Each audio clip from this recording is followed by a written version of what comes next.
hari Senin, tanggal 11 Agustus 2025, di Majalengka yang sejuk dan asri, kami hadir dengan sebuah cerita kecil tentang kepedulian. Cerita yang lahir dari rasa ingin berbagi, dari keyakinan bahwa ilmu, sekecil apapun, akan menjadi cahaya ketika ditanam dengan tulus. Dalam kegiatan pengabdian masyarakat ini, kami mengajak warga untuk mengenal pestisida alami yang berasal dari bahan sederhana yang sehari-hari kerap terabaikan, yaitu kulit bawang merah dan daun sirsak.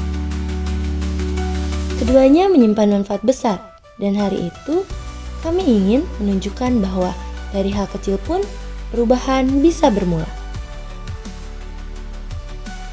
Kita semua tahu bahwa pertanian adalah denyut nadi kehidupan.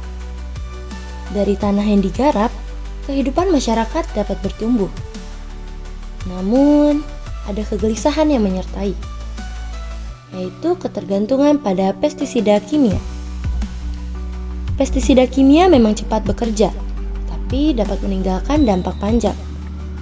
Tanah kehilangan kesuburannya, lingkungan perlahan tercemar, dan kesehatan manusia pun ikut terancam. Pertanyaan yang muncul adalah, sampai kapan kita harus bergantung pada cara yang justru merusak kehidupan itu sendiri? Jawaban seringkali tersembunyi di sekitar kita. Alam sesungguhnya tak pernah pelit memberi jalan keluar. Kulit bawang merah yang biasanya hanya berakhir sebagai limbah dapur, dan daun sirsak yang tumbuh di halaman rumah tanpa banyak dipedulikan, ternyata dapat diolah menjadi pestisida nabati. Pestisida ini bukan hanya efektif melawan hama, tapi juga ramah bagi tanah dan aman bagi lingkungan. Inilah bentuk harmoni ketika manusia kembali merangkul alam, bukan sekedar mengambil darinya. Melalui kegiatan sosialisasi ini, tujuan kami bukan hanya mengajarkan cara membuat pestisida alami. Lebih dari itu, kami ingin membangun kesadaran bahwa menjaga bumi bisa dimulai dari langkah sederhana, dari rumah, dari perkarangan sendiri. Kami ingin masyarakat merasakan bahwa mereka mampu mandiri, tidak harus bergantung pada bahan kimia, dan pada akhirnya mampu merawat tanah dan lingkungan dengan cara yang lebih bijak. Sebelum hari itu tiba, ada banyak yang kami siapkan dengan sepenuh hati. Bahan utama kami kumpulkan, kulit bawang merah dipilah, daun sirsak diracik, lalu pestisida alami diolah hingga siap digunakan.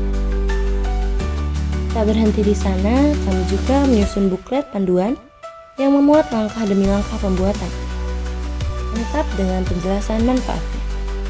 Semua ini dipersiapkan agar apa yang dibagikan tak hanya berhenti di ruang sosialisasi, melainkan bisa terus dipraktikkan di rumah, diwariskan, dan menyebar menjadi kebiasaan yang baik. Dan tibalah hari yang dinanti. Warga Majalengka menyambut dengan hangat. Kegiatan dimulai dengan pemutaran video yang menampilkan proses pembuatan pestisida alami, mulai dari persiapan bahan, pengolahan, hingga menjadi larutan siap pakai. Video ini menjadi jendela bagi masyarakat untuk melihat bahwa bahan sederhana pun dapat menjelma menjadi solusi besar. Setelah itu, setiap peserta menerima langsung pestisida yang telah kami buat, lengkap dengan buklet panduan sebagai bekalnya. Wajah-wajah antusias terlihat ketika mereka membuka halaman demi halaman, membaca dan membayangkan penerapannya di kebun mereka sendiri. Hari itu bukan sekedar tentang pemberian, melainkan tentang berbagi harapan bahwa pertanian bisa tetap subur tanpa harus merusak lingkungan. Dari Majalengka, kami belajar bahwa kepedulian bisa lahir dari sesuatu yang sering dianggap sepele. Kulit bawang merah dan daun sirsak yang tadinya tak punya arti, ternyata menyimpan manfaat besar. Kegiatan ini membuktikan perubahan tidak selalu butuh langkah besar. Cukup dimulai dari hal-hal yang sederhana, dari kemauan untuk mencoba, dari niat untuk menjaga. Semoga pengetahuan yang ditanam hari itu tidak berhenti di satu tempat, melainkan tumbuh, berkembang, dan menjadi kebiasaan baik yang terus diwariskan.